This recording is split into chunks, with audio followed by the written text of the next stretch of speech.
Ladies and gents, welcome back to The Random. It's your host, Smallwood Worldwide. As you can see, we're back again with another video. When you see Big Bill, when you see the Goodman brothers on your screen, you know what time it is. It's another TakeOff Sports Talk segment. And today, you're getting our Black History Month episode, The Joy. And it's going to be a joy to bring this to you. So before we start the show, subscribe to the channel, hit that like button, and make sure you interact with us. We're looking forward to it. Now, to kick off the show, as always, we got Ach. Yep. T. We got Greg. And we got Big Bill. And of course, I'm your host, Smallwood Worldwide. Now, in honor of Black History Month, one of my favorite things is a great performance by a Black athlete. Now, we're going to go around and we're going to find out what is your favorite, most dominant performance that you've witnessed in your lifetime from a Black athlete. And we're going to start this off with you, T. Let's go.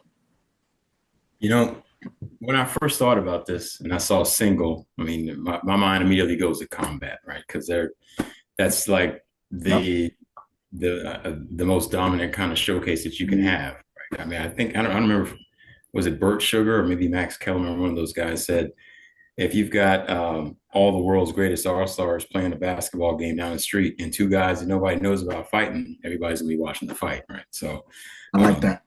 Chose combat. Initially, I was thinking about the Terrence Crawford annihilation of Errol Spence Jr. But because Errol Spence was, in my mind, he was a bit compromised. You know what I mean? Like after car accidents and the issue with his eye and all that stuff, I couldn't really go with that. So I went with another fight that I was actually really blown away when I watched it. It's maybe a lesser known fight. Sugar Shane Mosley. Knew it. Against Antonio Margarito. I know. I knew it. It was a near perfect fight. I was not expecting Sugar Shane to put on that kind of show. I mean, he was a monster anyway, but you got to remember at the time, Antonio Margarito was, he was a bully on the block, man. He was a monster. He had just put away my man Miguel Cotto with the plaster of Paris in his gloves. He was just seen as he was pretty big, for that weight division. He was seen as a real ruffian. Man, Sugar Shane took his butt to the hoop. Oh my God. It was perfectly. And he took him out of there too, knocked him out. I mean, Margarito was a tough man to knock out, and he punished him, took him down. So that one slept him. I loved watching that performance. I think of all the fights that I've watched, I haven't watched that the most, but it's in my top tops that I've watched. Nice, that's a good one. I saw the light in your eyes when you were talking about it. I remember that fight. That was a good ass fight. Oh yeah. Nice. Big Bill, what you got for us? Yeah. So for me, man, I was looking. So what the hang up for me was like professional, right? And so I was like, are Olympic athletes pros? And some of them are, because some of them get paid. Right. So for the sake of argument, I'm gonna look at Olympic athletes as paid or professional athletes, right? So the standout for me was Usain Bolt. God. At the two. Yeah, man. Hey, look, man. I'm sorry, brother. Sorry. I'm sorry,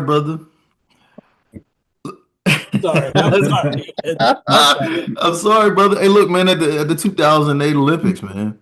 I think that when we look at him breaking the record in the 100 and the 200, by a wide margin, there wasn't even anyone close. Even for the 200, I just watched that earlier today. He let up at the line. You know what I mean? And still broke the record. When you talk about like greatest athletic performances, like one of the things Bomani Jones says is that like everyone runs, right? Everyone in the world runs. You know what I'm saying? And so like when you're the best runner ever, you can literally look at it as like one of the best in the world. Of course, we didn't see everyone in the world run, but I don't think there's many people in the world that could have ran faster than what Usain Bolt did. Not at that time. Yeah, not at all, man. Not at all. And then you look at like the track athletes for the U.S. Some of the bigger stars was caught doping. You know what I mean? And they still wasn't even in it. You know what I mean? Wasn't even in the race. I think Justin Gatlin was in the 100. I think he finished third. Might even been fourth, man. He got whooped. But I think Yeah, he did. man, when you look at that, man, that's just an amazing performance, just an amazing feat of athleticism. Sorry, Osh. Yeah. It's okay. Nah. I got a backup just in case. It took everything in me not to pick that one, but yeah, that's a hell of a pick too, Bill. Och, since your name got called out, show us what you got. Damn it. Yeah, that it was when he was running and he was like, that was in the prelims. I was just like, yo, this dude's on another level. He's on another level. But my backup to that was the Muhammad Ali versus Cleveland Williams. Yeah. For people who are uninitiated, Cleveland Williams got this fight when he was like, he gave him the opportunity to get this fight to kind of get paid, but he was closer to his last leg as a professional. Really tough guy. I think he got gut shot by the cops. Something crazy happened to him prior Oh, to. wow. Yeah. Anyway, long story short, Muhammad Ali gave him the opportunity to give him a payday, but this was like prime Muhammad Ali, like prime Muhammad Ali. And if anybody goes and looks up the clips, there's gifs of the fight. When you see like the best combinations, like the combinations I'm convinced that were used on video games were based off this fight. From this fight. It was only 3 rounds, but he knocked Cleveland Williams down like 6 times. It was a immaculate performance. He beat this man each and every way you can, walked out the ring, pretty girl. You understand what I'm saying? Like I said, it was a massacre. It was a massacre. But Cleveland Williams did get paid, and Muhammad Ali showed why he's considered the original greatest of all time. And that's it. That's my backup. There we go. Nice. That's a great pick. That video game joint. Yeah, that's mean. Imagine, and he was taking it in real life. Yeah. Oh man, it was bad. It looked as bad as you think. Like every shot he got hit with, you were just like, "Oh, don't get up, man!" But he was tough. Every shot looked like it should have been his last. Like I've been going online and watching this. They gotta go series, right? Where they go. Oh yeah, I didn't show my little Jones is dope. Go to that sleep. fight. Yeah. And that fight, they would be like, he needs some milk, like every 2 seconds. It was that every 2 seconds. Yeah. Nice. G, what you got? Well, in honor of Black History Month, I'm gonna highlight the greatest ass whipping I've ever seen a black man deliver to a Caucasian, and that is Floyd Mayweather against Arturo Gatti. Oh man, that's a good I don't one. know if you've ever seen the fight. That's a good If one. not, you need to go back and watch it. It is he gave him work thing to perfection. It is the most lopsided, beautiful, perfect boxing performance I've ever seen by anyone in a professional fight. It looked like me fighting a 5-year-old. It was child's play. It was child's play. It was the way that Floyd Mayweather was outmaneuvering. Let's just skill set alone, he was outdoing. He was just better, faster. He appeared to be stronger, but it was the way that he played this man. His mastering of this fight, as far as baiting this man on where he wanted him to go, where he wanted him to swing, everything, he baited him into a complete and total ass whipping. He made sure Arturo Gatti was where he wanted, when he wanted, and then lit him up with combinations. His counter punching was immaculate. I don't know if Arturo Gatti literally hit him the entire fight.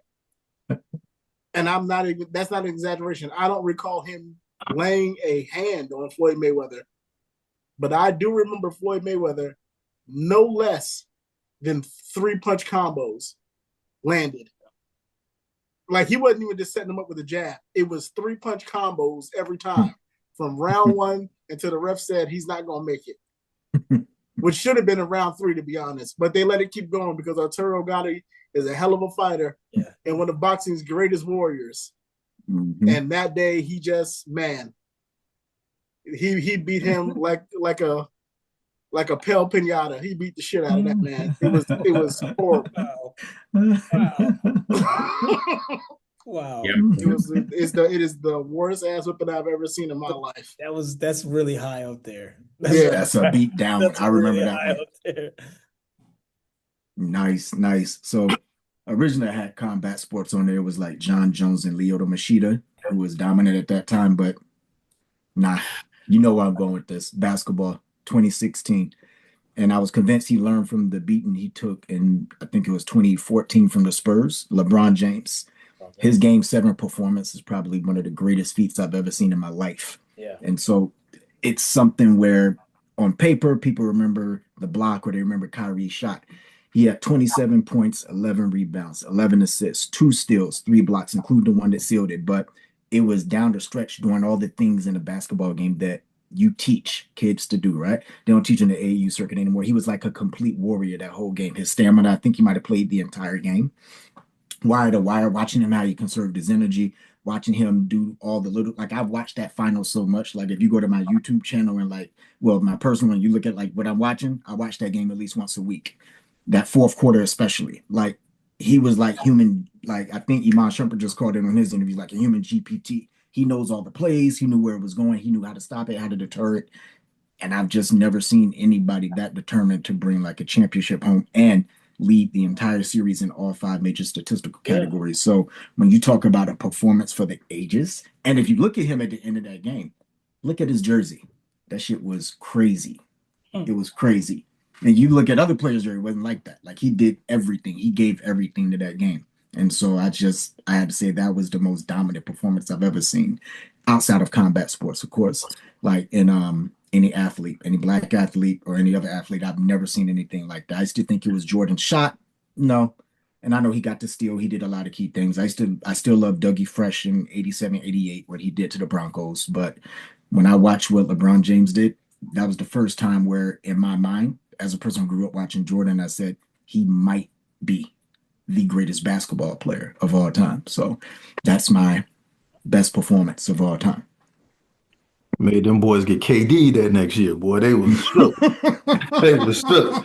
Man, we need help, brother. Listen. Draymond was crying in the car. Yo. He cried in the car. They said that man Draymond ran to the car like ran after Debo took his shit. He went to the locker room, grabbed his phone, went outside. Like he was on break. I thought you was playing with my frog. Yeah. But out of that whole performance, the craziest part was that block, though. If you watch that block from the beginning to the end, the amount of ground he has to cover, and Iguodala was fast and he's long. Like he was already extended out, and it's like Bron just came in like a dark cloud and just erased that shit. Like it was something that people forget about that game was even after the shot or whatever, when LeBron got the ball and they fouled him when he was one of the ball, and they fouled him and he falls and you're like, oh, he might be hurt. Wolverine it up, yo, and then went to the free throw line. Seal the deal. Yeah. I forgot about that part. You saw the angle in which he fell on his wrist too, right? Yeah. Oh, he hurt that joint for real. He's a different Ron James, and he's like evolution. That he might be the first superhuman we have on this planet, man. That dude's talk different, body different. You know what I mean? Like, you know what I'm saying? I said there's been a lot of people that have been great. I don't think we're ever gonna see anybody this great for this long, man. No, that without the injuries, he played practically most of every season, made the All-Star team, word to Bill, the All-NBAs. Yeah, I mean, he's been hurt, but he's been playing through it. It's like insane stuff. But yeah, so let us know what your pick is for your favorite moments in the comments. But in the meantime, in between time, we're going to keep this thing moving. So let's talk about Floyd Mayweather. Recently, I couldn't believe it. Maybe you couldn't believe it. Floyd Mayweather, who's undefeated and almost 50 years old, decides he wants to come out of retirement. What do we think about that? And who would you like to see him face? We know he's going to fight Manny Pacquiao coming up. We're not going to count the fight with Tyson. That's going to be an exhibition if it happens at all. But since he really wants sanctioned bouts again, I'm going to start with our boxing expert, Aj, and we're going to switch to Greg. Talk to us. What you think? I was confused when I saw it. There's really no other way to say it. Like, I am positive that he is a methodical person, and I don't think that he's stopped working out. Right. I don't think he stopped running from the casinos. I To be honest with you, I would doubt that he looks very much different if he even at his advanced age if you threw him in the ring because he's never changed his routine. But I'm just confused by it because there's nothing to be gained for him. A lot of people are speculating that he must be broke. That's why he's doing it. I mean, there's probably bigger money fights than the Pacquiao fight that he could make if that's the case. Yeah. I mean, he's Floyd Mayweather. He could pick whoever he wanted to and fight him. He could fight Shakur if he wanted to. And I know that people are like Shakur isn't that big great of a name. Exactly, Bill. That's a terrible idea. People are like, yo, he could fight Terrence Crawford. It's like that's a terrible idea. It's Bad like idea. Anybody. So like when you say like who do you want to see him fight? I don't want to see him fight anybody. I don't want to see him fight Manny Pacquiao. I don't want to see him I'll fight. tell you who I wanted to see. I want to see him fight his accountant because that is the only reason he's doing this. No, I don't think he's broke either. I think that Floyd Mayweather has been literally fighting his entire life. Like I said, it's a creature of habit. I don't think it's that easy for him to give it up. Like he loves the simple things of boxing. Like you'll see stuff where he's talking to a reporter and he's working on the heavy bag and just about how to properly throw a body shot. And he does 1, 2, he still does basics for like an hour before he does anything else. You know what I mean? He's a fighter through and through in terms of a boxer. I don't know if he's necessarily a fighter. Like if he got outside, he would necessarily not. Right. I don't think he necessarily do that. But if you're talking about inside the ring, he's a creature of that. Like he's a creature of the boxing ring and the boxing lifestyle too. He still probably doesn't eat crazy. He still runs probably. Like he looks in good shape from what I've seen in the recent. He still probably spars people, up and coming fighters all the time. Like he probably still does that. So it's like I'm not shocked that he can come back and fight. I wouldn't be shocked if he came back and even beat somebody who was good. Like if he fought like Barrios, he'd probably win pretty easily.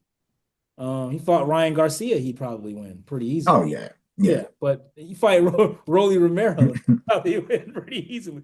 But you talk about the upper echelons. That's you throwing a damn towel category, and nobody wants to see that. Well, I don't want to see it. I'll say it that way. Yeah. Long story short, I'm confused by the fact that he's coming back. I don't speculate it's because of money. I just think it's because he's a fighter through and through, and I don't want to see him fight anybody. Just to the question. So that's my take, and I'm sticking to it. Peaches and herb, we're taking it to you. Right? What you got? Yeah, it doesn't make sense for him to come back unless it's for the money. The man's Money Mayweather for a reason. I don't know what happened. Because if he just had an itch to scratch and just wanted to keep fighting, you don't wait 8 years to do that. Like, come on, man. 8 years is that's a mighty long time to be, craving and suffering, wanting to participate in the sport. He could have came back at any point and still been, I feel, I don't want to say he's not sharp enough. It's Father Time catches up with everyone. So all the training and everything, he still looks amazing. He still looks like he can fight. But it's just, I'll put it to you like this. It's like when Roy Jones finally started to slow down a little bit. It's a little. And he thought he could still get out the way in time of these punches and everything like he used to. But it's just that millisecond of not having it that'll have your head like just bouncing off the mat. You know what I'm saying? And I think he might be in that territory at this time. He might not have, he might be missing half a step because he's 50. You know what I'm saying? He's 50 years old. Roy Jones was forced to lean back. Yeah, exactly. Roy Jones was forced to lean back. And then because Roy wasn't still an ass whooper, he just lost a minute step, just a little step. You know what I'm saying? And the step was so minute that us as laymen couldn't tell, but you know who could tell? People that box. Yeah. People that he's fighting, they could tell. And Floyd might be in that territory. So if he wants to go back and fight some, some up and coming guys that ain't really like that, then it's whatever. But if you're Floyd and you have the kind of ego and pride that he has, and the kind of thought process that he thinks, I'm sure he thinks he's invincible. Mm. Still to this day, he still thinks nobody can beat him. So he's going to end up fighting somebody and having to find out the hard way that he's 50. Yeah. Because I'm telling you, man, because when you're that kind of good and you have that kind of pride and belief in yourself, he's willing to fight anybody, I believe. And I think he believes he can beat anybody. And had this been 2015, I agree with him. Right. You know, but 2020, I agree with him still. 2026, nah, man, it's tough. It's a tough sell. So I'll say this: anyone, I don't think if he does decide to come back and fight, which is obviously he's decided to, I don't think he should be messing with anybody in the top 10 at all. I agree.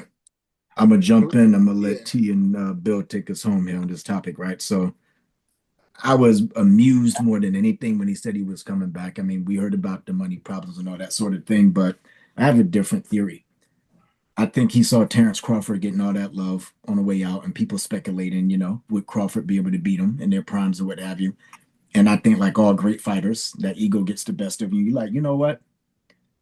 I have this one warm up with Tyson that'll just kind of get him in the ring, having fun or whatever. Then he has an actual sanctioned fight with Manny Pacquiao, who he knows he can beat, and I do think he should beat him pretty easily. Yet again, you know, that was a fight I was disappointed in because I thought it was going to be better than that. Floyd whipped his ass. That could have made the list out. Huh? Yeah, that's a seller. It's like I saw some that there's only 3 fights he could have made to actually make some money, and that's one of them. Exactly. It would not shock me, however, to see him and what's my guy here? Terrence Crawford, Bud Crawford. Bud that wrestles, fights, street fights, does anything, get in a ring and box. I don't want to see it. I don't want to see it. But if they did it, I would have to watch it. I'd have to watch it because that's what Floyd does. Yeah, because his IQ is so great, right? And I don't care about the Philly shell and all of that. I watched Floyd fight for a long time. He knows how to pick his spots. He knows what you like to do, what you don't like to do. And I wonder, again, this is crazy because he's 50. But like, would he be able to, for maybe 5 or 6 rounds, kind of keep Terrence Crawford off his ass before it went bad? Like, I don't know. The only thing that would keep Terrence Crawford off his ass at this age is the respect that Terrence Crawford has for Floyd Mayweather. That's it. Because it's not Terrence Crawford is one of them. They cut from the same cloth. Even if even if Mayweather was in his prime, I think he could beat Crawford. But I still think this is not one of those fights where he can, mess around. Because Crawford is still gonna give him a fight for real. Gonna make you pay for it. That's with both of them in their prime. It's still gonna be a real fight. Now with Crawford still in his prime, and Floyd being not fought since when was the last time he fought? Like a real fight. He fought Berto. When was that? That was Was it 9 years ago? Don't laugh. 16, 17. Yeah, about almost 10 years ago. Yeah. Ain't no way in hell he can go Since in there. then, he's been fighting Jake Paul and Japanese. Yeah, the dude from Japan. Yeah. I forgot about that fight. Yeah. Didn't he fight some mobster son or something like that too? Yeah. You whoop the sleeve too. Whoop the sleeve. You can't, like, with that list, you can't go in there and fight someone like Crawford. Yeah. Like I said, the only thing that'll save Mayweather from getting beat up, because I don't think he'll get knocked out. I think he'll get beat up. Yeah. And the only thing that'll save him from that is Bud Crawford having respect for Floyd Mayweather. No. And to be honest, I don't think Bud's that kind of a nigga. Like he's one of those, if it's a fight, it's a fight kind of niggas. Yeah. No. So, that's exactly what I think. T, what you got? When I heard this, I didn't like it, man. I mean, I just don't like it. Like, what are you doing? I mean, as a professional athlete, you give all that you can to the game. If you're blessed enough to have a career that's long, and he was what, 50-0, 51-0 or something like that. Yeah, I mean, you've given so much to the sport. You've given of yourself. You know, you decided it was time to step aside, and you have this great legacy. But I guess his legacy doesn't mean as much to him as I guess it means to the fans for him to do something like this. So how can I say it in a way? Oh, here we go. So he was a great figgy fighter, but his time has piggity passed, right? Like done with by now, right? So, yeah, let the young guys take it. Time is gone. I don't want to see him, going around fighting Hogan and all this kind of. I don't want to see that kind of stuff. And you ask who we want to see fight. It's like, okay, well, if you feel like you got more to contribute to the sport, okay, then get in there. I don't want to see you fighting Tyson. I don't want to see Pacquiao. No. I love Pacquiao, but his time is peak as too, right? I want to see him get in there with Garcia. That's what I like. He's a fast hands. He talks crazy before the fight, so you got people that talking greasy about each other to get. Oh, that'll be a great. They'll sell the hell out of that fight. He uses. He definitely does that. And that would be, I think, that would be a good place to start for him if you really think that get back in here and do this again. So that would be my pick for them to, if he's going to get back in there and he's serious about it and he's not, taking other grandpas, then, I think that's where he should start. I like it. I like it. Big Bill, what you got? Yeah, man. I think for Floyd, I do think it's money related. It came out in the news. He has some lawsuits pending. He's suing, I think, Showtime and some other folks. So he said there's some folks took some money from him. Yeah, it's like 300. What do you say? 324 million. Something like that. Something crazy. Yeah. So if you look at it like that, he's like, I think he having some issues with his money, or not to say he broke, but he don't have as much money as he think he should have, and he trying to get some things figured out. Yeah, I don't want to see Floyd fight no young fighter, man. You look back. I think one of the things with boxing, man, we've seen like the greats, that last fight, they like just get whooped. Muhammad Ali, Larry Holmes did him bad in that fight, man. We seen Sugar Ray did bad in that fight. I think Terry Norris did. Terry Norris. Yeah. Who wants to see that? Who wants to see Floyd go out like that, especially after being undefeated? There's a segment of the boxing fans that would love to see that, right? But I personally, I don't want to see that. I don't want to see Floyd get whooped out like that, man. He fights some exhibitions, man. Get your money that way. Fight a kangaroo or something, man. I don't know, man. Don't get in the ring with it. But these youngins, man, stay out the ring, man. Don't do that, bro. And fighting Bud Crawford, that sounds like a terrible idea, brother. The worst. That sounds like a terrible idea, man. Please stay away from that, gentlemen. Please. So yeah, as far as who Floyd can fight, maybe Prince Nassim, man, go fight Prince Nassim. Yo, what? You know what I mean? Prince Nassim, go fight him, man. You know what I mean? That's a look, man. Tim Bradley, man. Some of these other washed up dudes, man. Go fight one of these folks, man. You know what I mean? There's two fights right there, man. That would be a good one. That would be a nice fight, though. Yeah, man. I think Floyd would beat the hell out of Tim Bradley personally, but I Tim agree. Bradley ain't going to sleep. I can tell you that. Tim Bradley gonna take all that leather just to get in work. Yeah, his old light bulb head ass, man. He gonna take all them shots to the face, man. Don't talk about the brain like that. Don't talk about the brain like that. So what? Them Desert Storm Bradley. Yo, video game ass name, yo. He was taking mad headshots. Can't help that, yo. He can't. That man looks like Charlie Brown with a suntan. He's a big target. Oh man.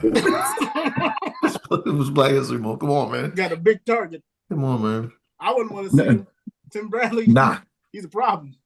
Oh yeah, for sure. What's crazy though about the Floyd dialogue is that how none of us really want to see that happen, like with any of the youngins, and definitely not with Bud Crawford. But there's a lot of people that, and this is maybe a topic for another day, they don't like greatness. Like Floyd was undefeated. I wanted to see him finish undefeated at that point when you got there.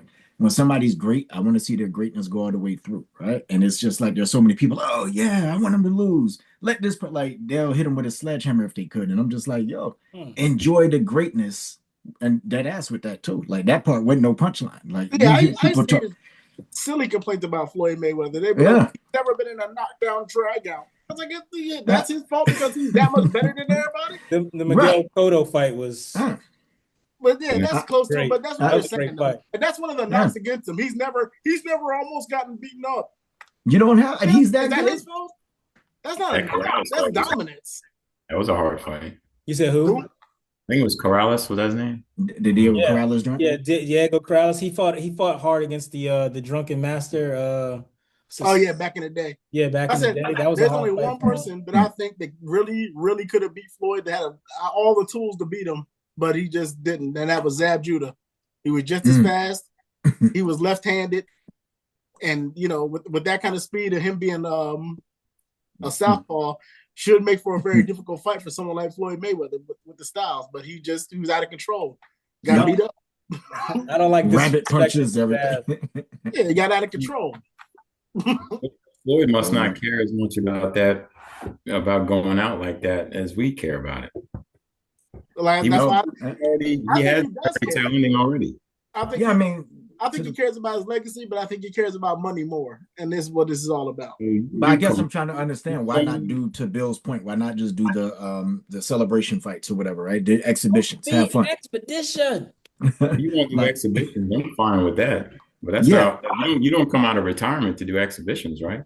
Right, You shouldn't right. come out of retirement period at 50. I Yeah, wouldn't you do that if I work for Ringo Brothers. Like, Yeah, there's no reason to come out of retirement at 50. yeah, you go fight Crazy. Logan Paul or some shit. On Twitter. Don't do the grandpa circuit. Nah.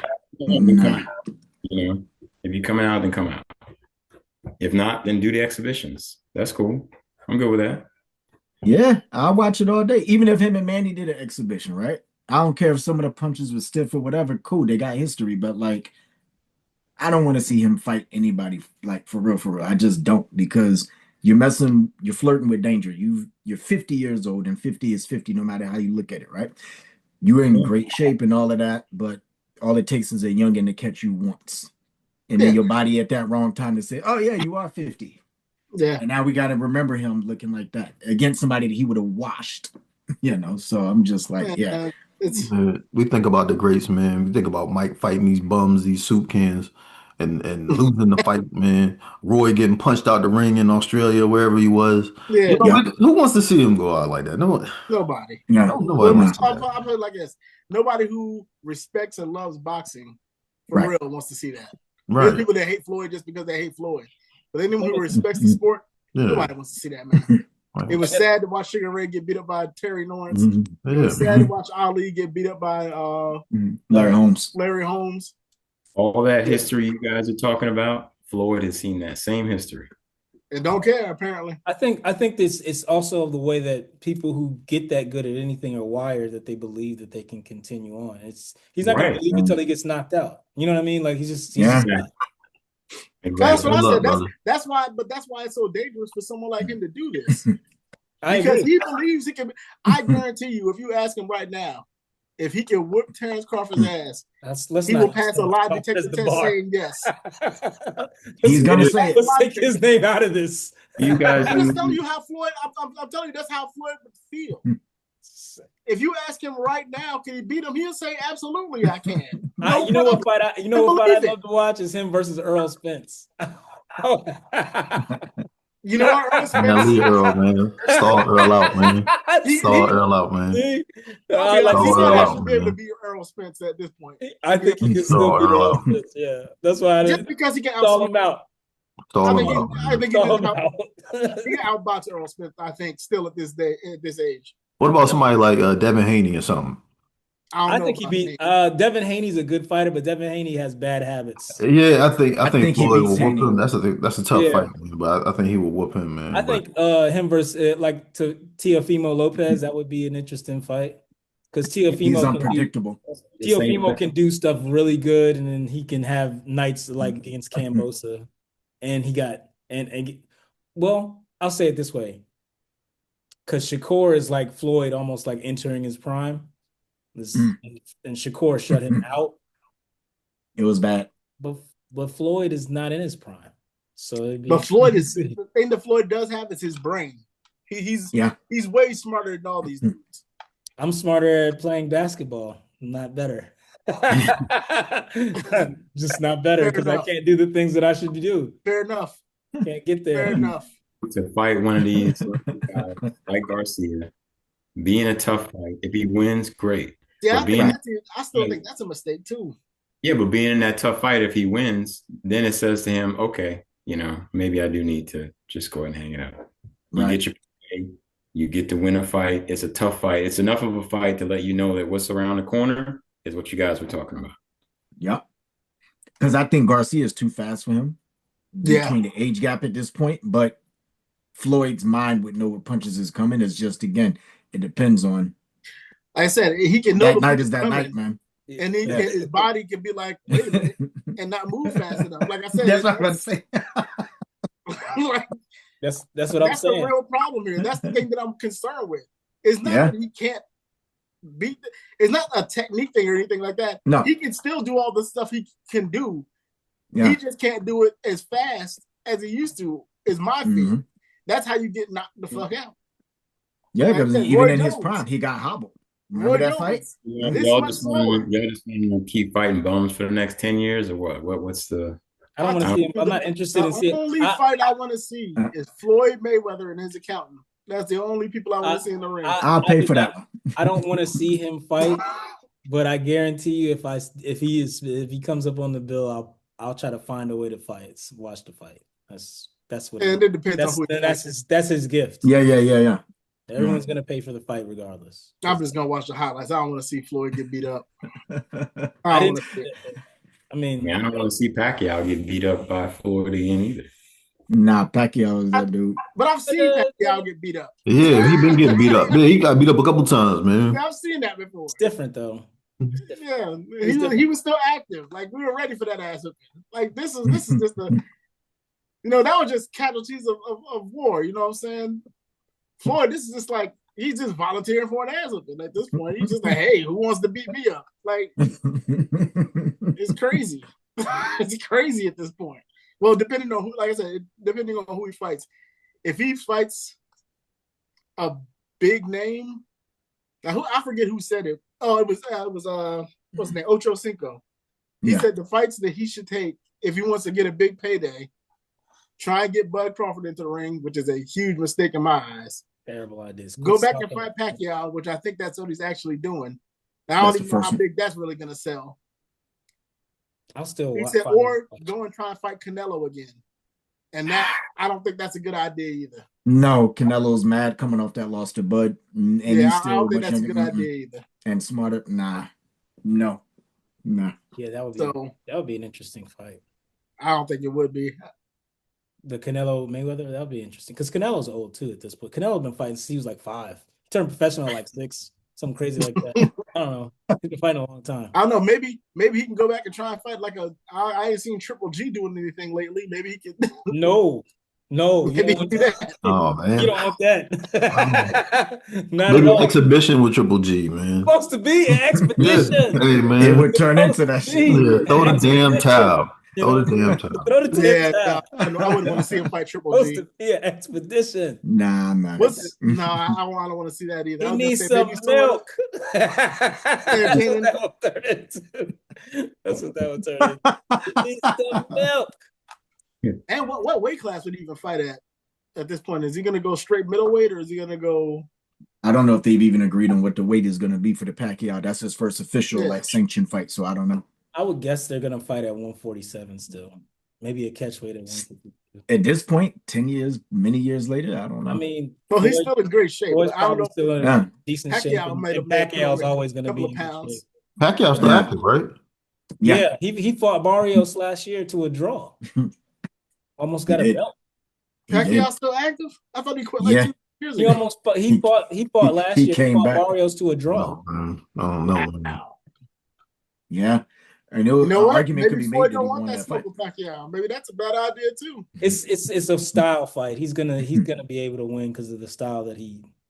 I said the style. Like I understand the style, but there's certain things that he has to still have and maintain in order to win, even with that style, because of the speed that he moves at. Yeah. I mean, he's got great defense, but part of that great defense is great speed. But he's great reaction time. That's all true, but he's measured Pacquiao already. That's why it's a safer fight for him than most that he could come back to. And Pacquiao, I'm not saying he's in danger like his life is. Well, anytime you get in the ring, your life's in danger. But I don't think it's one of those kind of endangers. You know what I'm saying? I think he's just in danger of getting his ass whooped or losing a fight. And that's his legacy. Legacy 50, on the line. 50-1 ain't nearly as good as, I think it's 50. I think during that McGregor fight, I think, right? Or was that for? You said what? Wait, the Conor fight was the Conor fight a real fight? Yeah, but that's part of the 50. That's part of the 50. Yeah. Okay, yeah. That was 49, and then he fought Berto, and Berto was 50. And then, okay. Yeah. Okay. Wait, who has the most of all time? Is it the Marciano at 56-0 or Rocky Marciano was 49-0. Yeah, 49. And that was so he passed it already. Okay. Yeah, so but he was a heavyweight though. Yeah, and, but there's other guys that are like, who's that one dude? Cesar Chavez was Cesar Chavez. He was like 89-0 at one point, and fighting. So there's something crazy like that. And I mean, you have people like Sugar Ray Robinson, who had like his official record was like 175-24. Like that was back when they weren't allowing black people to win decisions. So it's like, they're just knocking everybody out. Yeah, that's back when boxing had 2 a days. Like, that's you got to fight from noon to 2, and then another one from 9 to 7. Listen here, see. Cats was beating brains to mush, yo. Listen, Floyd, as you can see, he's a lightning rod for conversation. He's a be in the goddamn ring with tobacco when they cheat. That's where the spit bucket came from? Is that what they're a real one. But whatever's next, we'll be checking it out. But for now, we're going to pivot to our last topic, as you can see, right? So Floyd will be watching. But for now, it's NBA season. We're almost near playoff time. And we got to talk dynasties. And I asked the fellas this week, come to the table with your top 5 NBA dynasties of all time. Now, what's a dynasty? I don't know. Let's talk about it. What does it mean to you? Bill, I'm looking at you. Give us your top 5. All right. So for a dynasty, I just looked at it as like sustained competitiveness over multiple seasons. Like you might not win every season, but you're in the run and folks talking about you every season. So number 5, I start with the Golden State Warriors. That team when they had their championship run up until, I mean, shoot, they won a couple years back, but I'm looking at like 2015, 2019 for that team, man. When they had, of course, Steph, Klay Thompson, your boy Draymond, and MVP, man, Kevin Durant on the team.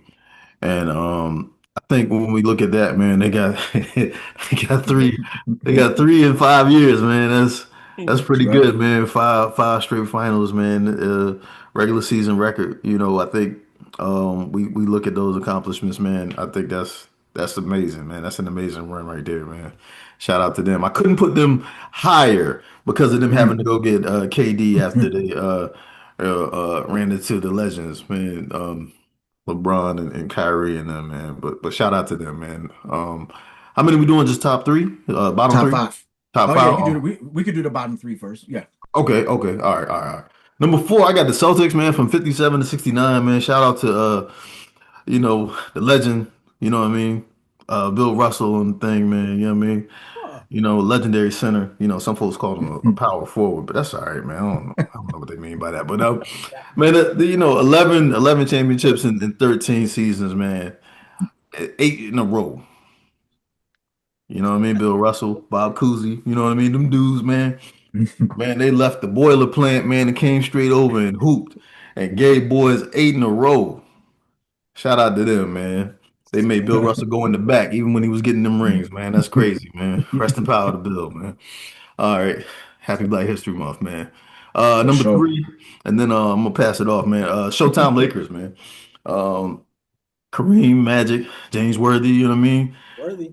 Legendary guys, man. Legendary. 9 finals, 5 rings, and 12 seasons, man. You know what I mean? They brought the league back. They were battling against the greats. You know what I mean? They were fighting the Celtics. They ran into Jordan. When he started his run, which is tough, they ran into Isaiah. You know what I mean? Ran into Dr. J. They had a lot of different teams they ran into, and you know what I mean, was still there, still in the running. And Ace. So yeah, that's my 5 through 3 right there. T, what you got, man? Yeah. Come It's a on. good list, man. I think there's probably In gonna be my a lot. head, I was like, they ran into something else. No. Yeah. Yeah. He's got Ace. It's a running joke. Okay, go Man, ahead. shout out to Magic, man. Always, always. My bad, T, yo, you got it. Sorry, man. All right, it's all right. It was worth it. All right, no, my number 5, I actually have Duncan's Spurs. And because, and you know, I know that some people say that their dynasty extended over like almost 20 years or something, but I'm talking specifically about them winning the 4 championships in 8 years. All right, they were real. I think it was like maybe like between 99 and like 2007 or something like that. They won like 4 championships. So when I think dynasties, I think of, you know, like sustained dominance for, you know, a significant burst of time, and sustained dominance in basketball. I mean, if you can win 4 championships in a relatively short period, to me, that's a dynasty. 3 is kind of, you know, on the edge for me. Maybe it counts, maybe it doesn't, but 4 definitely. So I got Duncan Spurs. Then I got Steph's Warriors. They won 4 in 8 years as well. And number 3, I got Mr. or is it Sir Bill Russell Celtics, 8 in a row, 11 and 13 years. It's just the most incredible win history. I don't care who was on the court. It's hard to do. I mean, they might have, you know, plumbers or whatever, but they were the best basketball players available. And you can only play who's in front of you. That's dominance that has to be recognized.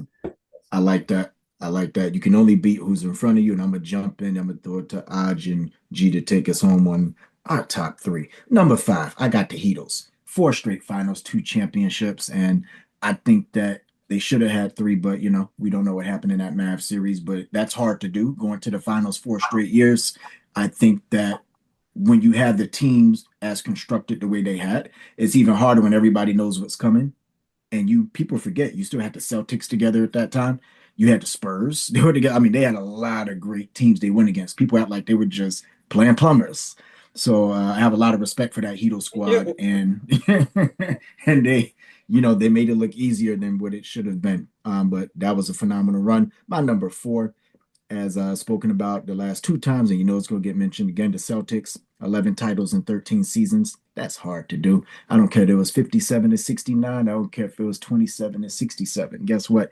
11 championships, and I think UCLA may have only rivaled that in 13 years. That's hard. Yeah. Consistency, the changing out of players. Sports medicine was not what it is then like it is today. I mean, and they had second jobs and all these different things. I mean, come on, man. Like that's listen, we gotta keep it out of this, yo. I don't even like Boston, but guess what? Shout out to the Celtics back then.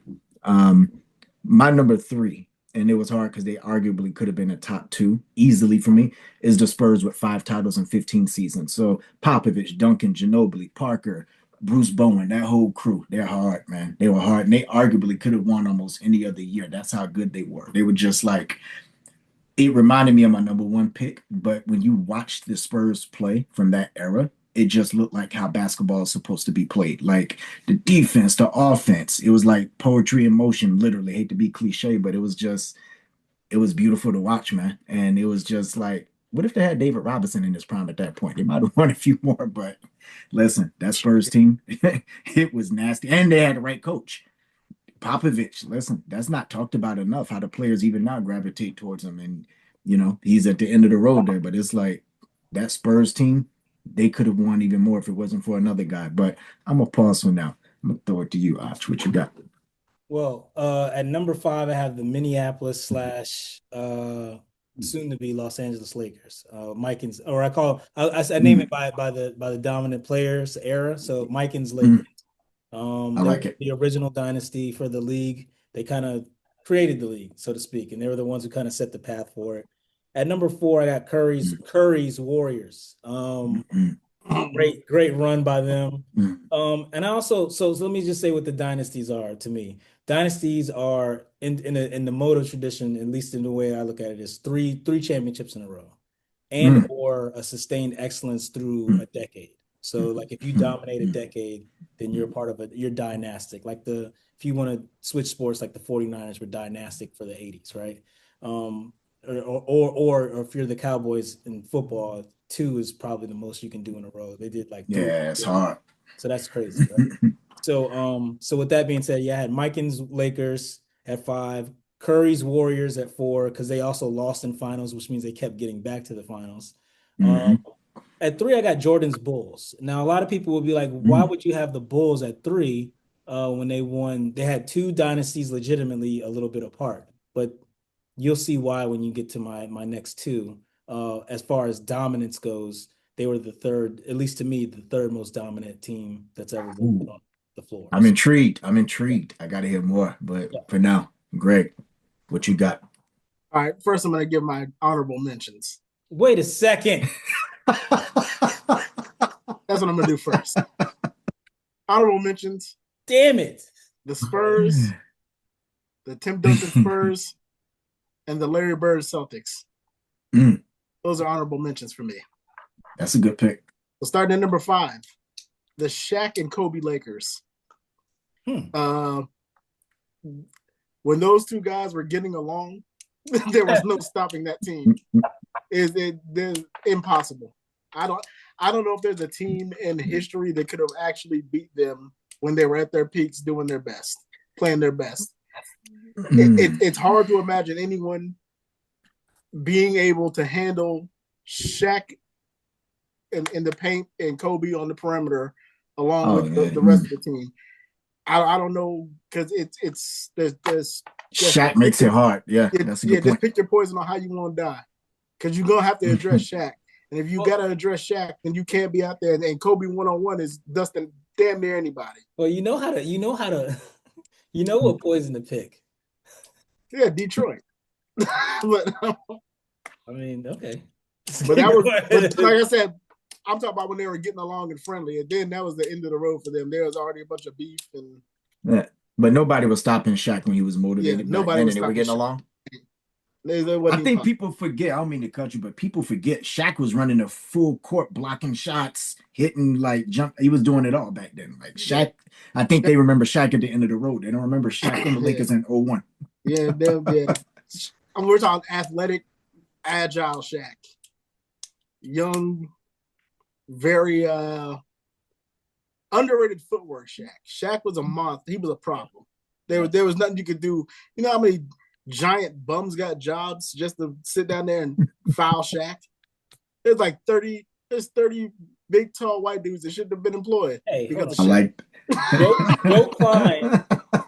Me nor Joe Klein is gonna sit here and take that disrespect. So not even during Black History Month. And you can take that to the bank. That was disrespectful. It wasn't that. There was nowhere near 30. Michael Goliak. I mean, what are we talking about here? That's exactly what we're talking about. That's what we're talking about. Doliacs. He gave guys jobs, yo. We're talking about a bunch of Doliacs. Next, the Steph Curry Warriors with a dash of Durant at the end. Dash of Durant. I don't think that that dynasty goes as far as it does without Durant, but a dynasty nonetheless. An amazing team with or without Kevin Durant, but with Kevin Durant on there, unstoppable. Had Draymond not cussed them out and told them that they didn't need him, they probably would have ran off another 2 or 3. Easily. Probably true. So yeah, man. Much like the Lakers, if they were stayed together and got along, I don't see very many teams in history really beating them. It's almost impossible. It's an impossible task. In fact, I would love to see a game where the Shaq Lakers played against the Kevin Durant and Steph Curry Warriors, just to see how that would turn out. It'd be a problem for the Warriors because Kobe. and Shaq. They have no answer for either of them on defense. They just don't. No, Klay Thompson could move his feet back then. I'm not saying he would have ate Kobe up, but he could have made it a little difficult for Kobe. He could have made it a little difficult. But what you don't have is an answer for covering Steph Curry. That's what you don't have. I mean, no one has that answer. No one has that answer. Yeah. Kobe, you can make it a little difficult with Klay Thompson. You can at least challenge him somewhat. But I guess, are you saying Derek Fisher ain't keeping up with Steph Curry? No, hell no. Yeah, Derek Fisher. He ain't keeping up. I gotta keep my comments to myself about Fish, yo. I got a couple. That's my guy. Dirty Mac and Derek Fisher. Hey, Dirty Mac, Derek Fisher had done some things off the court he might be able to do. You know, every time he made a shot, he said the infamous Derek Fisher motherfucker. Derek Fisher motherfucker. Yeah. But if you're talking that though, do you have KD on the same Warriors? Because if no KD, that's what I said. He's got to be on there. Okay, yeah, because otherwise Steph might be. KD's on there. Oh, okay, yeah, it's tough then. Yeah. Yeah. So what you gonna do? Besides everybody getting in foul trouble trying to take care of Shaq in the paint, but after a while, you're just gonna have to let Shaq get 70. Pretty sure Samaki Walker could take care of the KD thing. So it's. No, I think Rick Fox would give him trouble, yo. Give who trouble?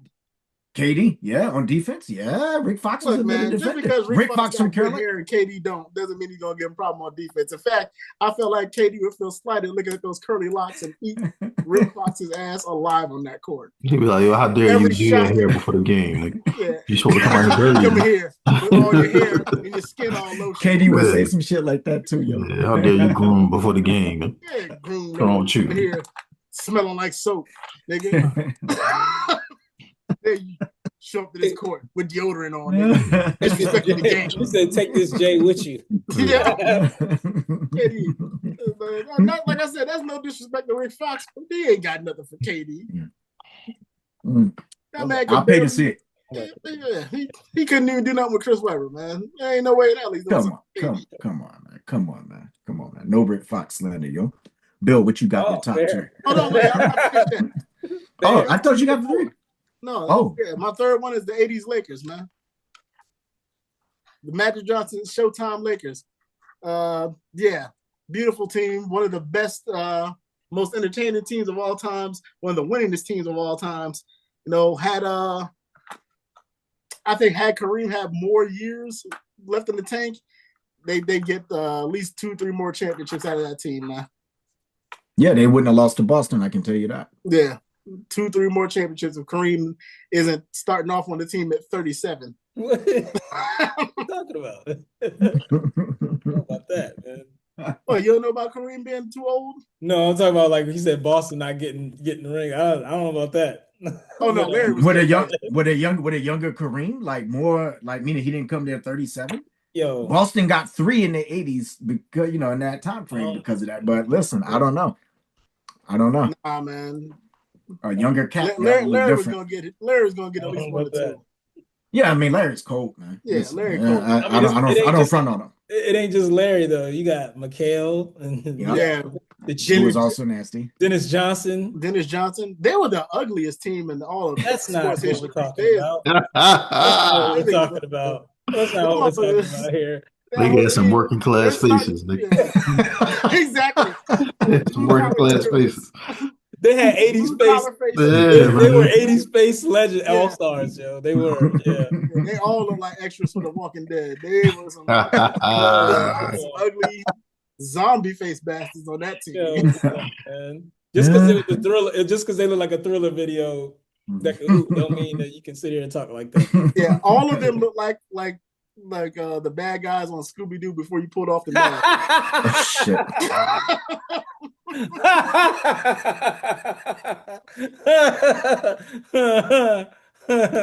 And the joke of the day goes too. Well, yeah, that's my. It was Kevin McHale. I would have got it. Rascally LA niggas. I would have got away with it too. You know what I'm saying? But anyway, that was my bottom 3. Nah, nice list all around. Yo, Bill, give us your top 2. All right, number 2, I got Jordan and Pippen's Bulls. Um, And Pippin's yeah, Jordan and Pippen, man. Jordan and Pippen. You know what I mean, 2 3-peats, man. 6 and 8 years, man. It's hard to discount that. They would have had more if Jordan didn't take his sabbatical. I would have loved to see them play against the Houston Rockets, man. I think that would have been a great matchup. We would have really get some entertaining ball there, man. But I appreciate what we got from that team, man. Appreciate it, man. You know, we got to see one of the all-time greats, put together, epic runs. Epic runs. It was just stuff of legend. You know what I mean? Served Magic. He served Gary Payton and them. Served John Stockton and y'all's boy Karl Malone. There's a lot of service that took place, man. You know what I mean? In them finals, man. Shout out to them. Malone, no. Yeah, man. My boy. Yeah, y'all's boy, man. But shout out to them, man. My number one, man. I got Tim Duncan Spurs, man. Tim Duncan Spurs, man. 5 over 15 seasons. I think the last one was good because they should have won the year before that, 2013. They should have won that one. I think that was the year, right? Where they it was LeBron. Yeah, LeBron scored like 25 in the fourth quarter. Yeah, and that sucker Danny Green didn't get the rebound. You know what I mean? Yo. Sucker. I was watching the game. I was so mad, bro. I was so tight, man. I was like, yo, bro, get the rebound. Put the Let's ropes bring away. back flashbacks, bro. Put the Let's ropes bring away. back flashbacks, man. For my man Tim, personal favorite, man. My man Tim Duncan, man. He put together quite a career. Duncan, the first Kawhi Leonard. Yeah. But I feel like they felt like they should have won too, because that next year, when they met up again, that shit. They was on their ass too. They was on their ass. That was one of the best offensive performances I've ever. That game to me single-handedly became the Warriors' blueprint. The way they played them in that series. That was the Warriors the next like 6 years. They was on their ass, man. And I think that's the piece, right? Nothing they could do defensively. They moved the ball on them so smooth. That was an ass whipping, man. Wait, wasn't Kerr with them then? Huh? Outcoached. Wasn't Steve Kerr? Steve Kerr was with the Spurs at that point, wasn't he? Or not at all? Yeah, I think that might have been his last. Was he? I thought he was. Yeah, he might have. He was in Phoenix. He might have left for Phoenix at that point, but yeah. He was from that tree though of moving that ball. Yeah. That shit was crazy. On that one, I don't blame LeBron James and the Heat. That was they outcoached. They just got demolished. Yeah, Pop outcoached the shit out of oh boy. And they were winning by like 21 points a game too. That shit was just he was just outcoached. That's when Kawhi started putting belt the ass, man. When Kawhi started putting belt the ass, and then you had Tim, because that was like maybe one of Tim's last little run right here. You still had Ginobili and Tony Parker there, man. That's tough. You're gonna lose right there. That's why they should have won probably that year before. But like just them being able to put together that run over that time period, man. You had greats like, of course, Dave Robinson, man, out there, man. I think it would have been great if he could have got to appreciate and see that run a little bit more. But with him and Anthony Johnson, man, it's just a good run over that time period. That's my number one, man. Shout out to them. Nice. T, what you got? Very nice. Number two, I've got Magic's Showtime Lakers. That's 6 and 8 years. I actually think 5 and 8 years. It was 5 and 8 years. I actually think as far as the history of basketball, it's one of the most important dynasties to ever exist. I mean, you're all sports fans. You've heard about the whole tape delay thing that was going on back at that time and how Bird and Magic kind of resurrected the league. And Magic did more than his share of resurrecting the league with his Showtime stuff, man. I mean, he was just awesome. I mean, he's who wins when they first step into the league? Nobody but him. I mean, he is easily one of the greats. And I think that the way that team played, so different from everybody else. I think they were one of the greatest dynasties to ever exist in any sport, really. I mean, everybody knows who Magic Johnson is, whether you're a basketball fan or not. And it's because they just had such flavor, man. just an incredible team, an incredible run, incredible dynasty. They're my number 2. Number 1, I got Jordan's Bulls. I just said Jordan because they were what they were because of him. I don't care what anybody says. So 2 3-peats. I mean, I don't think that's been done in anything else, in any sport, at any time ever in history. I mean, that is a very, very difficult thing. Well, maybe the Celtics, I guess, right? Bill Russell Celtics. It was a different era. But the disrespect level out here. Just and part of the reason why they might be my favorites because that was, in some ways the height of my fandom with the NBA. And watched him at the height of his powers and see him step away and come back and do it again. It just, I think it had, it'll ripple throughout time. And they're number 1 because of that for me. I mean, they did that in 6 years. And in my mind, Jordan is still the greatest player that I've ever seen. I mean, he's just absolutely mesmerizing to watch on the court. And you saw something different every time they got out there. So they're my number 1 dynasty of all time in the NBA for sure. It's Jordan's. Nice. I'm gonna jump in and we're gonna throw it to G to take us home. Here's my thing. My number 2 could have been my number 1. I'm the flip-flop of what T has. My number 2 is the 90s Bulls, right? 2 3-peats. Hard to do. Hard to 3-peat in anything in life, let alone basketball, championships, free agency, roster changeovers. And to that point, I got to say this, right? It's the Jordan Bulls. Here's the thing. Would they have won with Scottie? Probably not. But with MJ, it's like he put them over the top in every single scenario. Like, they literally took what they say, the passing of the torch. Nah, Jordan had those boys fired up. And if you go back and look at that roster from that very first 3-peat run, it wasn't outside of him and Scottie. It was no major stars in that. It was like a bunch of role players who, again, they knew their role clarity. They had it locked down. And so it was beautiful basketball to watch. But when it was closing time, again, this is what makes dynasties great to me. I don't think I gave my definition of a dynasty, but it's like the immovable object meets the unstoppable force, right? And it's like, what's coming with Jordan.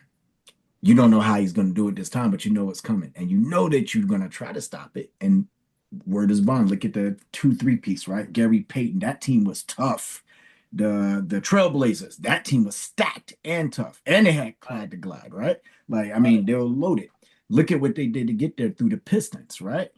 I mean, that Utah team would have beat anybody else, right? And just look at what happened. Jordan, every single time, he did something that made your jaw drop or made you say, wow. So, like, 2 3-peats, the only thing I'm mad at is the dude for breaking up the team at the end, because that was, I think, shortened lockout season. They probably could have won. It would have been interesting to see. They were older, but with Rodman, anything is possible. Again, the ultimate glass cleaner. Also, the sabbatical that was mentioned earlier.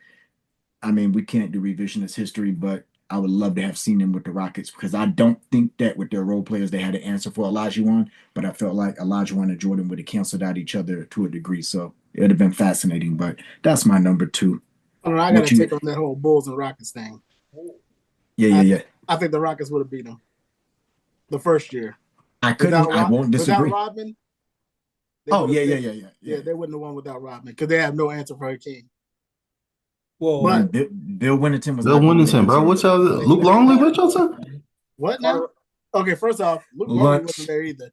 And he wasn't on that team? He was there. It just second an advantage. Was Cartwright still on the team? Was Bill Cartwright still on the team? Yeah, Cartwright was the first run. Yeah, Olajuwon would have Cartwright's lunch, and they would have there's nobody on the inside that can deal with Hakeem. Absolutely no one. Yeah, everybody says Hakeem, but there's another dude, Mario Ellie. Mario Ellie was nice. But Mario. I mean, you put Scottie and Jordan out there with them. There's no problem. But the real problem is you couldn't do nothing with Hakeem in the paint. No. So even with Jordan and Scottie and them trying to go to the hole and everything else, Hakeem is there to alter a lot of shots. They wouldn't have won without a guy like Rodman in there because you got to remember they wouldn't have had Horace Grant that year either because he was gone. No, he went to the Magic. He was gone to Orlando. Would the Bulls have gotten out of the East? Maybe not. But what I do know is they got no Horace Grant, no Dennis Rodman, and no one to deal with Hakeem. I think they get out of the East because Jordan is there. They would have made a necessary roster adjustment. The Magic were legitimately. Yeah. They had Penny. Yeah, they were nice. Yeah, Shaq. Shaq. Like I said, they had a Shaq. Shaq on that Bulls team. If they would have made it that year, there's no answer for Hakeem. And Hakeem would have destroyed everything down there. Yeah. He might have averaged 50, yo. That would have been tough to watch. So they could get the ball up the court every time to get it to Hakeem. I mean, you said what? The Bulls had some pretty stout front court defense because they have gotten the ball down there past half court every time to get it to Hakeem and he'll let him do his thing. I mean, Kenny the Jet's not gonna let John Paxson shut him down. You understand what I'm saying? They had a decent backcourt back there. Who was there? Sam Cassell and Kenny the Jet. Sam I am, aka Two Check. Sam was nice. Two Check Sam. The Bulls defense, perimeter defense would still be better than them overall, but it wasn't so lopsided that it could. The advantage in the paint was bigger than the advantage. Outside with Sam Cassell, Kenny Smith, Mario Ellie, and who else was out there? Who was the other dude? Then they have Robert Horry. Horry was there. Yeah, they had Robert Horry. Yeah, there was a lot of other things. They had a lot of good shooters. They had a lot of good shooters. They did. Like I said, without somebody in there to impact the rebounding and stopping Hakeem and getting on there's nothing that they could do with Hakeem. Jordan and them still would have got off. I'm not saying it would have been an easy win. I think at the end of the day, they would have lost that first finals. But then the next year when they came back and they had Robin, they would have ate Robin that's alive. Yeah, been over. Pippen would have had a headache, man. That first series against the Rockets, man. He'd had a headache again. But that first series, like I said, you got to think about the Chicago Bulls with no interior. They with no Horace Grant or no Dennis Rodman, and just Hakeem down there by himself. And you got to deal with someone like Vernon Maxwell out there making unnecessary threatening niggas with handguns. You know, he gonna squabble. He gonna squabble. Yeah, you got to teach your man how to squabble. Yeah, he gonna short punch. Now the Chicago Bulls may have won. I'm just saying, if they were gonna lose at any time, that would have been the year that they would have lost. That was the most vulnerable because they would have been vulnerable. Girls ain't showing up for Max because they didn't have nobody there.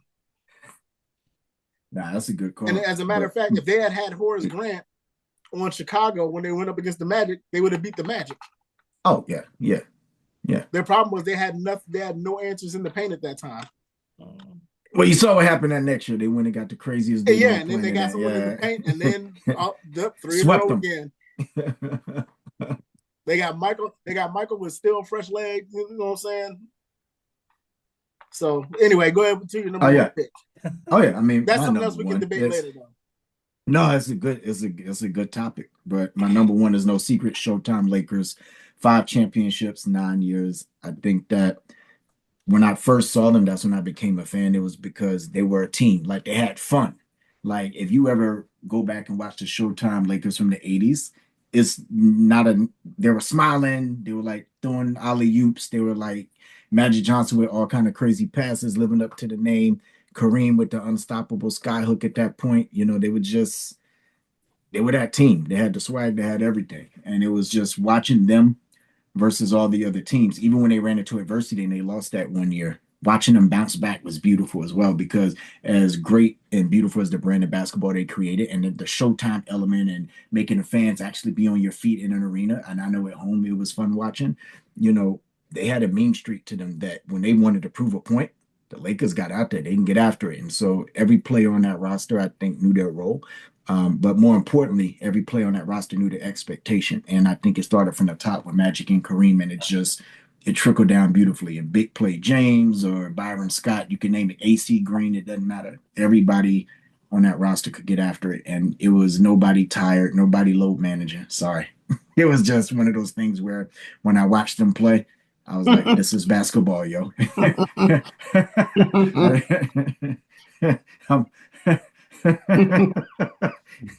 going to throw it to you before I say something else, yo.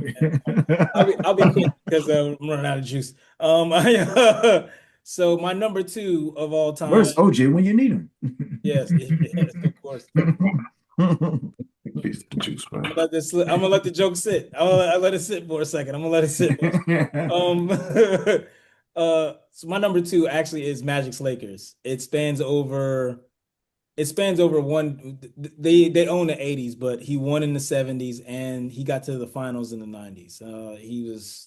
It even spanned 2 different heads of state, so to speak. They had Kareem as the head of state, and then they had Magic as the head of state. And I mean, like, it was not only did they they won a bunch of finals, but they went to a bunch of finals, and they continued to go to finals over and over again. They basically ran the West. Like, as a kid, man, and like if you weren't paying that close attention, you would think the Lakers were the only team that was any good out West because they were always in the finals. You're like, is anyone else any good over there? But the truth of the matter was, is just the Showtime Lakers was just that good. I mean, people have been naming people like James Worthy, but I mean, AC Green was on the team. Michael Cooper was on the team. You know what I'm saying? Yep. These are people who are on those funny, those characterized shirts, with the ones up. You know what I mean? NBA champs. Everybody remembers those shirts. I love those shirts. Anyway. Yes, sir. Yeah. So that my number 2 of all time was the Showtime Lakers. And the number 1 dynasty, I gotta say, Jim, this has just been outrageous to me. It's the Celtics of the 60s. It's Bill Russell's Celtics.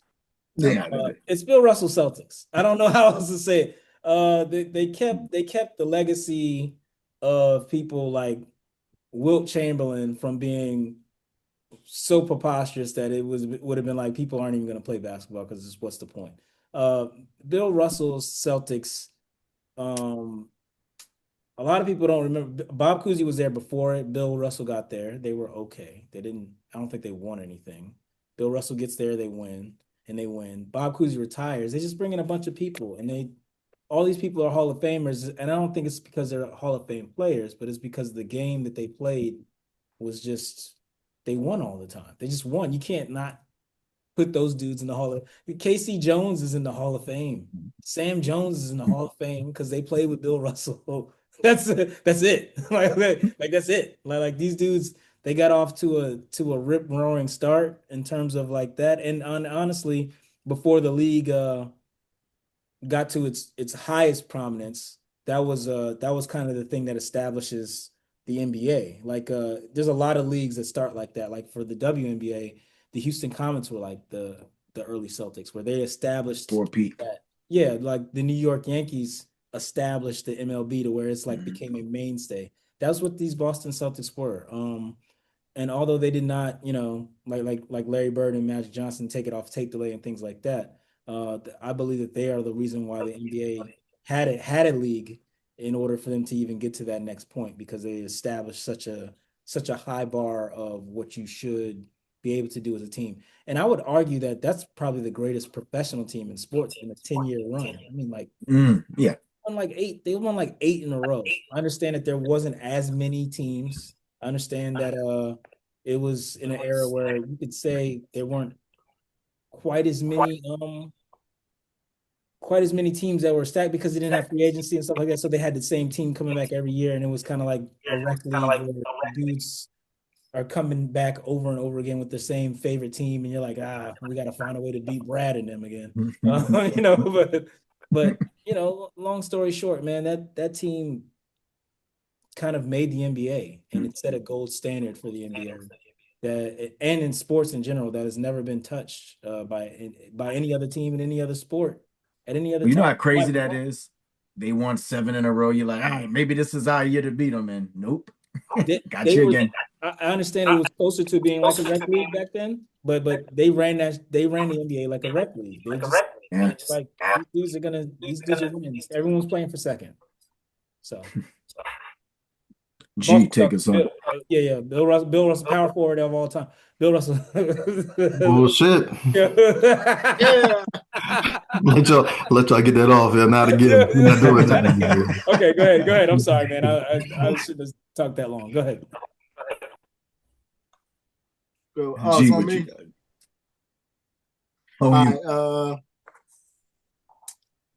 Another honorable mention, and that would be LeBron James, the person.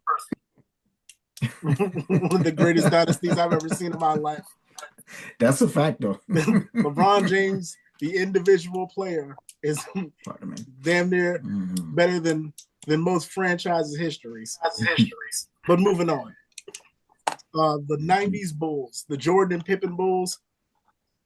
Come on, man.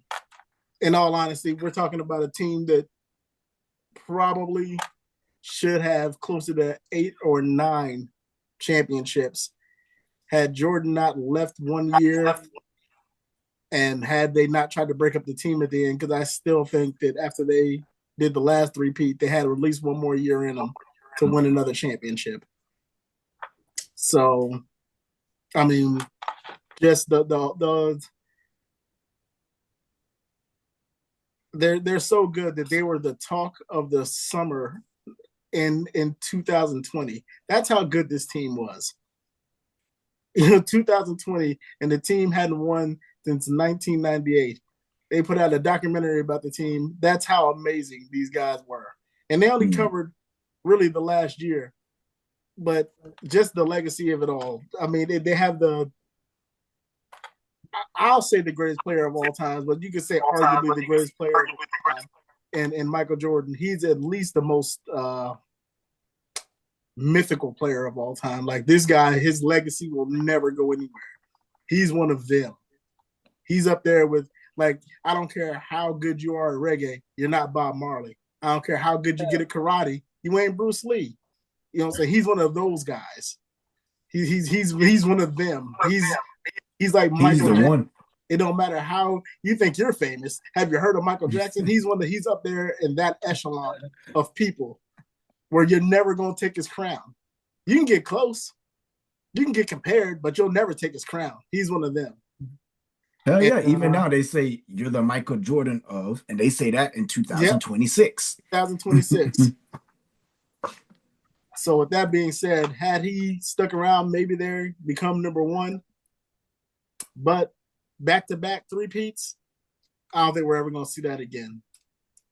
And if we do see it, we won't see it with a 1-2 punch like that. With a 1-2 punch with like Scotty and Mike. I don't think you'll ever see it again. I don't think there's ever been two players that ever complement each other. Two wing players that ever complement each other better. I mean, the closest thing you're going to get to two wing players complimenting each other that well is Dwayne Wade and LeBron James, and they really still don't compare. Because, Stephen Clay. I mean, 6-0. What are you going to do? Stephen Clay. I mean, who? No. You said Stephen Clay? No. They needed KD to get that done. And also they needed a bunch of injury. Hey, they needed KD to get the battery's that low, done. so I'm not going to say, keep going. They needed injuries to Kyrie and Kevin Love to get that first one, and LeBron still almost took them to the brink, okay? Like that first chip in 2015, don't wake me up. The Atlanta Hawks had the best record that year, by the way. So I remember. I don't know, 73-9 seems to be kind of, what happened at the end of that run? What happened at the end of that run? There was no championship. I don't recall that. Yeah, you don't recall. Now you don't recall. I don't. Go ahead. If you don't get the chip, no. You don't have time. You don't have time. In all honesty, if we're gonna take it there, if there's a Kyrie and a Kevin Love, there's no dynasty for the Warriors. I'm not even sure if KD comes to the team. Because what for? Why join a bunch of other people that are losing? KD would have joined the Cavs like he was supposed to do. Yeah, he might have joined the Cavs instead. A lot of people don't realize that KD was supposed to join the Cavs then. Yeah. Another conversation. Might have did something else. But yeah, that injury kind of saved Steph's legacy, to be honest. He still would have been the greatest shooter of all time. He'd just be the he would be the like Charles Barkley as a point guard. He's just one of those guys that legendary. But anyway, moving on. The number one franchise, I mean, dynasty of all time is easily the Boston Celtics in the 60s. What are we doing here? Why is this even a question, folks? They got 11 out of 13. And I know what you're saying, but they played plumbers. Them niggas was plumbers too. Yeah, okay. All right. They were all plumbers. Everyone had a part-time job. Like, what are we saying here? Like you gonna hold it against them because they all had This is an even playing field. It's like Bonds in the 90s, baby. Like everybody was on roids. Why you picking on me? Not King Griffey. Not King Griffey. Yeah. But everybody else. Not Ken Griffey and some other guy that played third base for the team in Wyoming or some shit. It was like two guys not on roids. Everybody want to single out Barry Bonds, but it's the same thing with the Celtics. Everybody's like, but they're playing plumbers and construction workers. Yeah, nah, they beat who was in front of them. Bill Russell had a milk route, my nigga. Like everyone had to work. Man, they wouldn't let him deliver no milk in Boston, no. Huh? They wouldn't let him deliver no milk in Boston, man. Maybe in Roxbury. He had to go around the back. He had to deliver the milk around the back. That's crazy. Yeah, he wasn't allowed. Like, you know, he could do it as long as the sun was up. The sun was down here. You just went thirsty that day. You ain't getting no milk. Yeah, before noon. Got to do it before noon. He could do it. He could do it where New Edition and them grew up. Yeah, Roxbury. That's the only place he can deliver milk. Is the Roxbury's. That's it. But anyway, yeah, like we're never. Like, if I'm telling you right now that we're never going to see what Chicago did again, we sure as hell ain't never going to see what the Celtics did in the 60s again. Those days are over. Like, LeBron was the closest thing by himself going to all those finals. What was it, 9 straight finals by himself? Yeah, it would be close if he had won all 9, but he went to 9, which is crazy as hell. So, I mean, it's easily the Boston Celtics. I don't know why their legacy isn't talked about more. Like everybody's out here like giving Babe Ruth and them old Joe DiMaggio and all those guys all fucking a back rub every time you talk about baseball. They should be doing the same thing for Bill Russell and Bill and fucking Cousy and them and Havlicek. These guys ran the league for 13 years. And Havlicek. The whole team's in the Hall of Fame. I don't think that the Water Boys got Hondo. They was playing in wingtips, nigga. Like they was 11-0 in church shoes. The hell? But yeah, it's easily the Boston Celtics. Nice. Havlicek. I'm sorry. And that's the show. Havlicek. No. Ladies and gents, thank you as always for tuning in. We got Big Bill with the Lemon Pepper Steppers. We got Aj. We got G. We got my boy T. And I'm Smallwood Worldwide. And it's Black History Month. Celebrate Black excellence. Peace.